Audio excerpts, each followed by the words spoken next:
Thank you, sir, for a fantastic opening. It gives me a lot of confidence and I hear good things about myself. Good morning. Actually, it's afternoon, isn't it? Good afternoon, everyone. Honorable members of the Institute,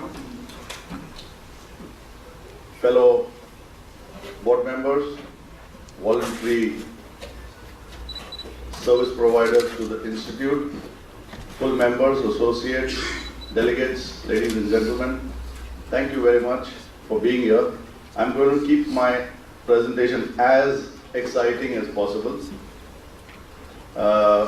and will hold no claims for increase of your acidity as a result of your staying hungry. I'm starting 5 minutes late, so I haven't entitled to finish 5 minutes late as well. Well, I'm quite excited about the topic or the theme of the conference, and although for one day, but I've still made it a point to come here to share my views about synergies, and I couldn't help pick up the offshore industry to give an example of this synergy.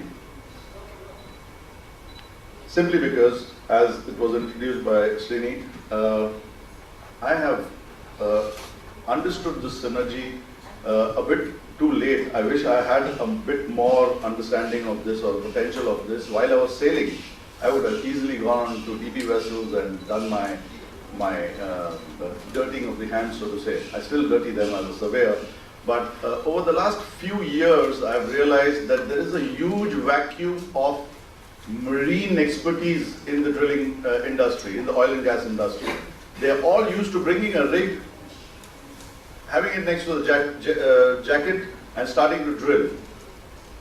When it comes to moving the rig, stabilizing her, towing her, finding the right tugs for her, there suddenly seems to be a deficit. The focus of the industry is drilling, finding oil, seeing how to transport it, refining it, but moving a rig from A to B seems to be taking a kind of a back seat. This is my understanding of it, and that motivated me to say that being a mariner, having a good understanding of a couple of decades, being in the industry, how can we bring this together and, of course, make business sense of it? So we've been successful in doing so, and I always like to share my personal view. I completely agree with what Milind said. This is our understanding. I'll try and make it as interesting with videos, as interesting with examples here of how a rig moves and what kind of risks are associated with it. My opening slide is actually a video, and it is for benefit of everybody to be on the same page, to understand how a damn rig moves, what happens actually when it's moving. It's a nice animated clip I've got from the course I've done for advanced rig move in Aberdeen, and with the permission of the faculty, I am showing this out to you today. I will take a pause on this while I'm playing it, if it plays, that is. And I will try and explain to you at different stages what it means, and then we'll have a little practical example of a preload, so we all understand what happens. And then I'm going to scare you with a few more claim videos, pictures, so that we understand how bad it can get. The video which the previous speaker, Mandeep, showed was very interesting, of a jacket going down. When something like that happens, there's a lot. Stop playing. Fantastic. Okay. I'll call upon a volunteer to actually explain what a preload is in terms of what happens when a rig is being jacked up.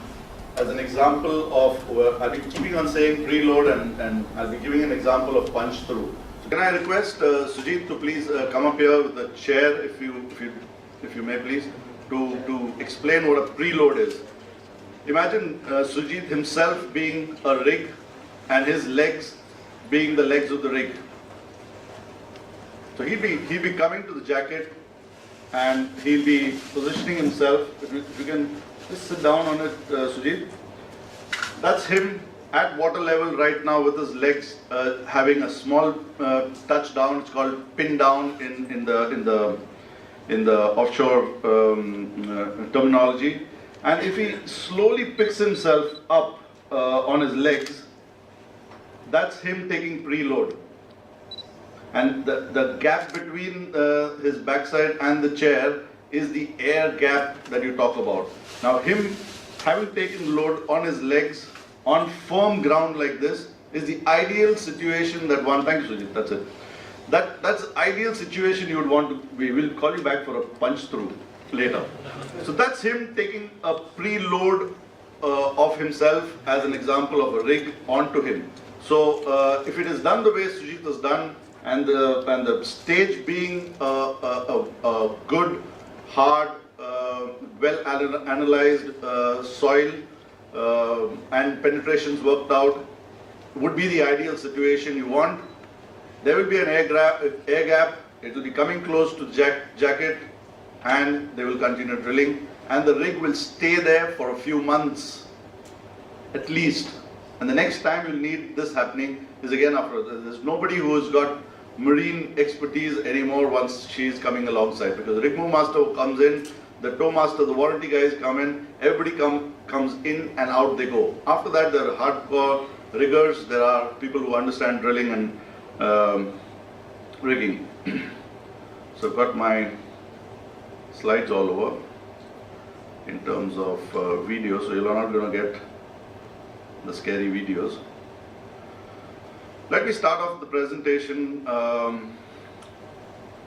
with what all challenges you would have as a offshore interest. May it be a surveyor, may it be an asset owner, may it be the company man who is responsible and owning the oil that's coming out of it and refining it, shipping it, doing whatever it is. I've got some details I've picked up from the past years, just to give you all an idea of what kind of claims actually come through. And if you look at the right, extreme right, there is a small severity index that is put in. I must say, I wish I was in it for a longer time, from the year 2000 onwards, or even there are some which are going beyond. There are some very interesting ones, as simple as tow line braking, as simple as jacking system and leg guide giving away in heavy weather. I've just highlighted a few where I will be drawing inferences on them. Why have I put you in a bit more bold? The lines I put in bold are the ones where there will be synergies with the marine aspect of our work. If you look at how it all goes wrong with a simple towing arrangement, a simple towing job, may it be high seas or in-field moves, you would understand that there are losses to the tune of 2 months, 4 months. There's a recent one which we've got with just fatigue on the pinions, on the load-bearing pinions. When the jack is going up, there are gears on which the load is taken off the rig when preload happens, and just fatigue cracks on those pinions are enough to decommission the rig, and she loses to the tune of $100,000 a day hire, and they're not available off the shelf. So you have to wait till they come in from the yard that she's built in. Okay, these are the names as well. This is freely available in media, so I have taken the liberty of pulling them down for your benefits. There are punch-throughs. We will be giving an example of what punch-throughs will be. Capsizing as a result of punch-throughs. Soil failure, again, this is very closely linked with marine. I know as mariners we would keep our focus on staying afloat, but when you have a rig and when you have a pin down or a positioning, you have a huge consideration on location approvals, on the penetrations that are said to be expected because of the load that those legs will take in. And if they're not as per expectation, there has to be a flagging off and not an oversight of, let's see how much of a allowance we have for punch-throughs, penetration. Penetrations weren't displayed when Sujit was taking a preload on himself because there is no potential for it. But imagine this stage being on the beach. If you stood on the beach, you would have a penetration to some extent with the waves coming in. Your legs will penetrate into the sand to an extent. That's penetration. Every rig, when you have a preload, will have a certain predicted penetration that will be there on the location approval. If it does not act at 50% preload, you have that much penetration. If it doesn't match out, and there's an allowance of course, stop it, call ashore, ask for advice. Maybe the soil analysis is not up to the mark. Maybe the geometric data that they've used is outdated. Something new has happened. Silting is taking place. So it needs to be given. I mean, that's a marine warranty surveyor's job, anyways. But it has to be flagged up. Some more examples of recent incidents. These are taken less than a decade ago, and you would see that a lot of punch-throughs have actually taken place. That goes to say that, especially in deeper waters, not in the Arabian Gulf where we have our business focus, but you would see this happening a lot in the Norwegian and the Shetland drilling fields, where or Brazilian as well, where there's a lot of deep water drilling happening up to almost 100 feet. We only have 30 feet or maybe 35 on some fields in the Arabian Gulf. So punch-throughs are the flavor of the recent times, and for obvious reasons, the last 5 years are not posted there because probably somebody's fighting with somebody to get some claim out of insurance or wherever it is. So for very obvious reasons, we've stopped with that much as well. But the name you will not find because it's muffled up a little, but you will see a result of a punch through. When a punch through happens, a leg literally is lost in terms of either serious failure between the cords. Each of these are cords. I don't know if the cursor is coming, but each of these verticals are called cords. Do you see the cursor moving there? Yeah. So these are the cords we talk about.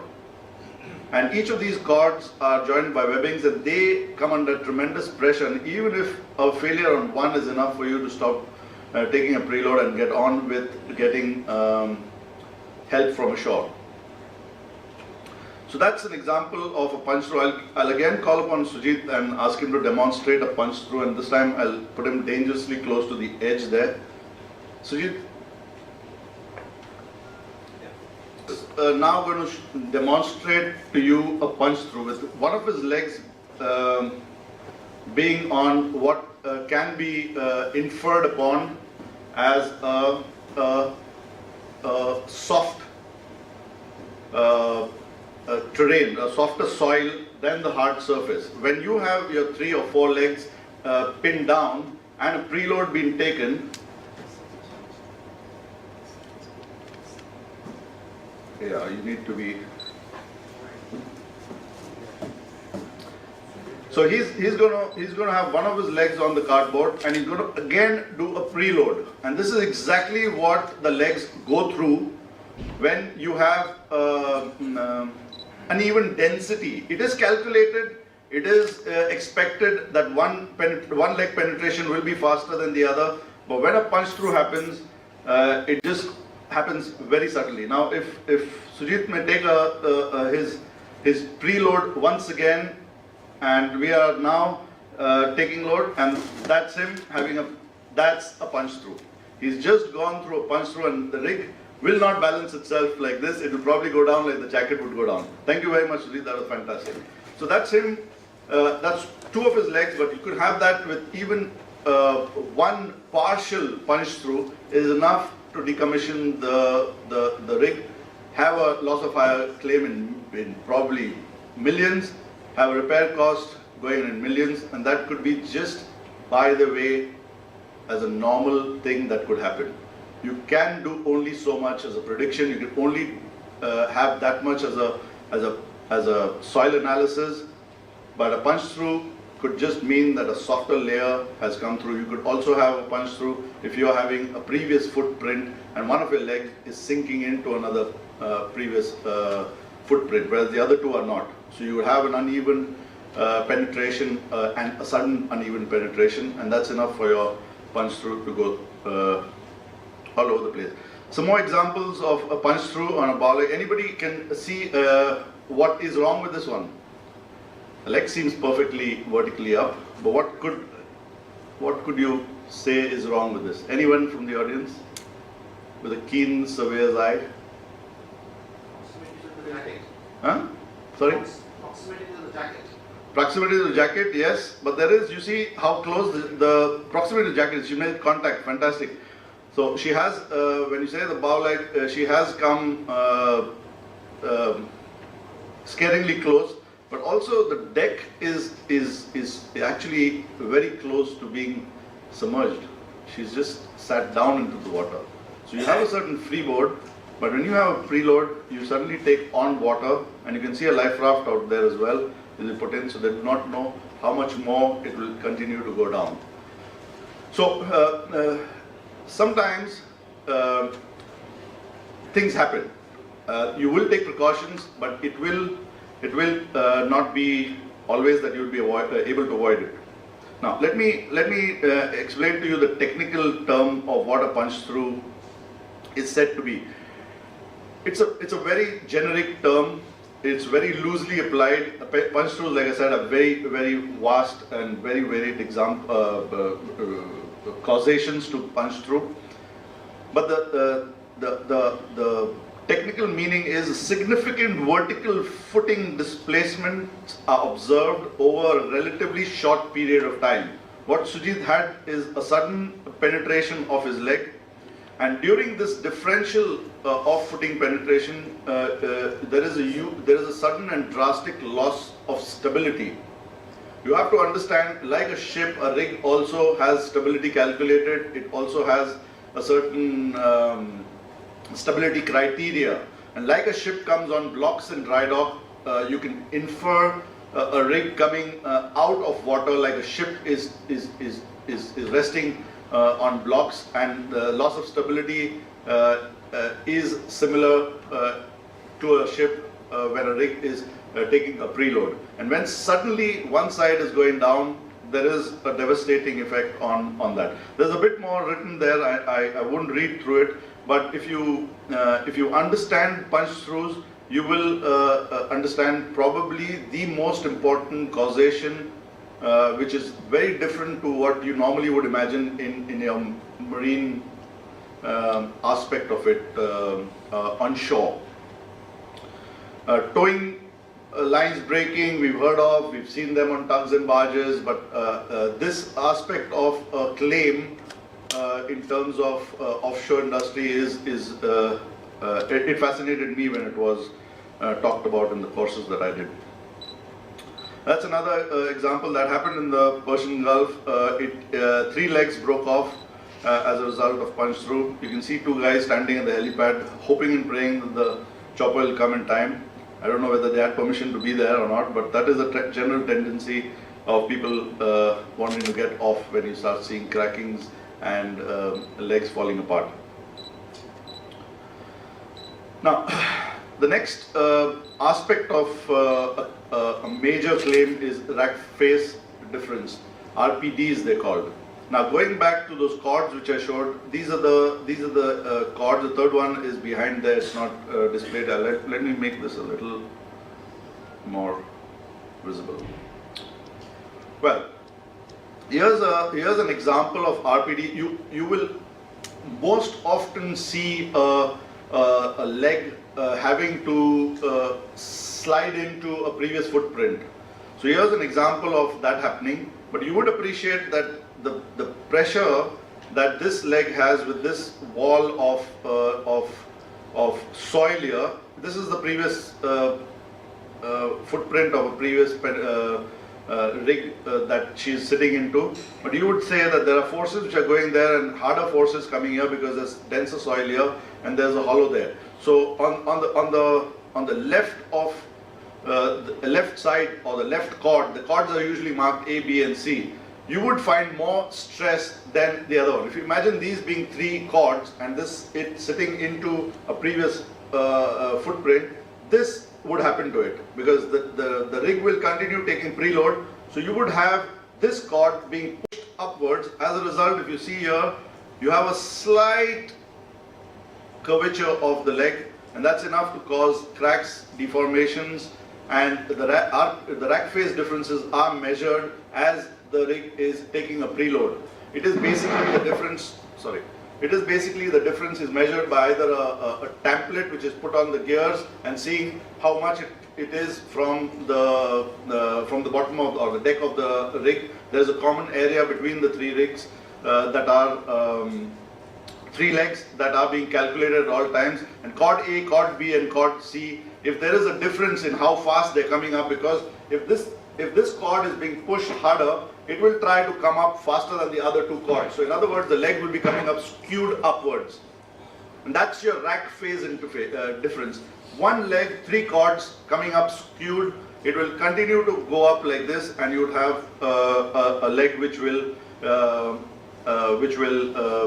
have undue stress. The easiest way to get over our RPD problems or early indications of RPD is thumping. Basically, you keep doing up and down. You just keep thumping the leg up and down, and most certainly your RPD problem, unless you're sitting on a rock or there is a debris that's avoiding one side of the cord coming up, you would invariably get rid of it if it is due to dense soil only. Got 5 more minutes, I'll run through. That's another example of footprint related. So I'll just read out so you understand what is the academic answer to what I was saying. I was just explaining it promptu. But when a jackup departs a location, depressions or footprints are left behind in the seabed, which I said. The form of footprints depends on several variable factors such as soil condition, depth of penetration, spud can geometry, and the method in which the spud cans are extracted. When they say extracted, I have given you an example of a preload, but the same thing happens when you are pulling out the rig, jacking up and going away to another location. You sometimes get a vacuum when you are pulling up, because it's going into it's having a penetration, a vacuum in its own little housing, so to say, and a hole that it makes. When it's pulling out, there is a vacuum formed here, and that's when it finds it very difficult to come out of its own penetration housing. And when that happens, you usually also get RPDs, which I didn't mention earlier, but this is what it says when it is extracted. The shape, time, period over which the footprint exists will also be affected by the current sediment conditions in the local area. The presence of footprints at a location can pose a significant hazard to jackup rig operations, with positioning and preloading of subsequent jackup units being difficult or even difficult. That's it. It goes into another, or even hazardous. Now, when I say that, can you do something about it? Of course you can. There are times when they have had a gravel spray onto the previous spud can marks. You position the rig differently, making sure that you do not have penetration on previous footprints. And sometimes you just walk the rig in. You just walk the rig in and slide it into the previous footprint. As a result, you take some of the mud and it fills up the previous marks. There are slides about what walking in would mean. Now, this is an extract of one of the warranty jobs that we did, and I picked it out of location approval, and you would see the blackened area around the scoring which is there is of previous penetrations that have happened. Now this one doesn't have a significant area around it, but you can imagine the uneven three-dimensional variation in height there. Probably this is much more of a depression. So these two legs will take a preload much faster than this one, which will probably have to be jacked down considerably more, maybe a meter, 2 meters, 5 meters, you don't know. But it will start showing a load on that leg much later than the previous one. So what I'm saying is, just to give you a snapshot of what actually we look for when we have a location approval. We've talked about rack phase differential enough.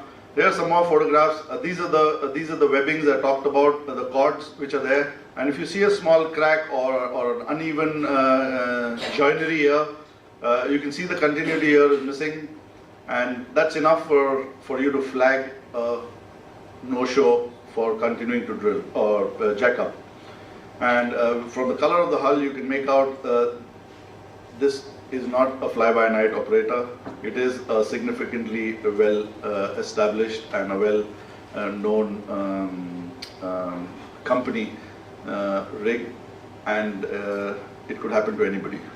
The idea of putting they're blurred pictures because I've taken them out of photographs. Now, here's an example of a walking in. This is a lead tug.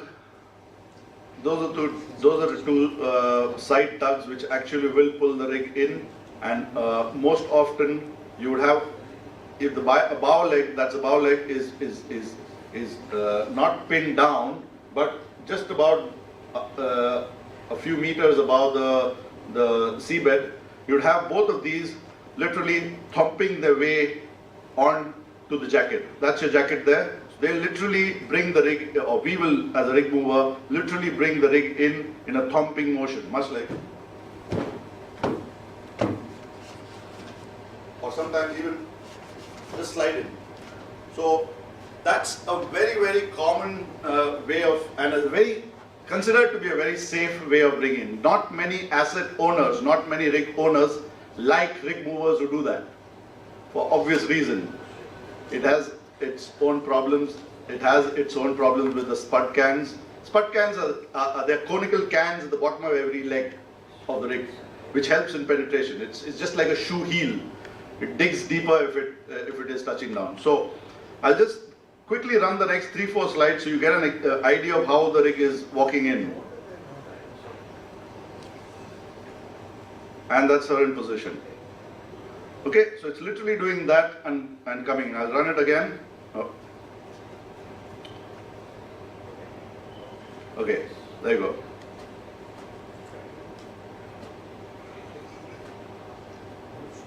That's better on PowerPoint because you suddenly see the rig doing that and coming in. So that's her in position. The lead tug only acts as a resistance here. There is a video of a rig coming onto a jacket which I had. It doesn't play unfortunately, but I'm sure it can be made available on slides later on after this thing. But if you play that, you will see a tow line, that's this line parting, and the rig coming onto the jacket. It's not walking in, it's not got its legs pinned down.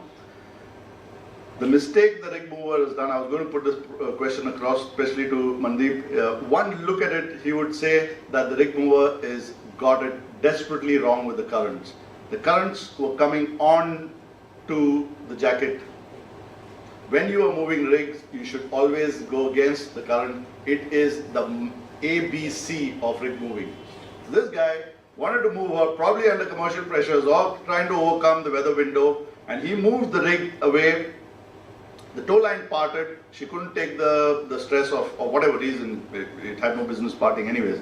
But once the tow line parted, there was no resistance to keep it away from the jacket. It just drifted back onto the jacket and it made contact. So the video was there. Now, the last bit of my presentation, and I'm spot on with time I think, I'll take a couple of minutes about towing. Now, it is a well-known fact that if you want to mitigate your risk, the best way to do it is avoid it altogether. So if you can avoid a sea tow for a rig, by putting them on semi-subs like this. They're expensive, mind you, but if you can move a rig on semi-subs, here is an example of 3 dry tows. They're called dry tows for some reason, but there's nothing to do with towing, but they are on the back of a semi-sub, and you can move as many as 3 together from a particular area. Let's say the drilling market in Brazil these days, we all know, is kind of saturated, and everybody who has rigs out there are struggling for employment. But in the Middle East, next year itself, there is a demand by just one operator, Saudi Aramco, for 16 new rigs to come into the fields. They want 16 new only next year, only in 1 year. Where are they going to come from? You can't just start building them and get them up in the using. There is the Lamprell yard, NTC is building 3 new rigs. We're doing warranty surveys there. 3 rigs are being made, hoping to be commissioned next year, and they're all going to go to the guys who pay them the biggest dollars, that is Saudi Aramco. So here's an example, because lots of these are going to happen in our region. Lots of these are going to come in. Unfortunately, we're going to get the lesser revenue stream of it, of getting them off. The fun part is to get them on, or to do the warranties before pre-move or pre-tow warranties. So fewer wet tows, better forecasting. This always goes wrong, in spite of you having hired 2 weather companies to give you forecasts.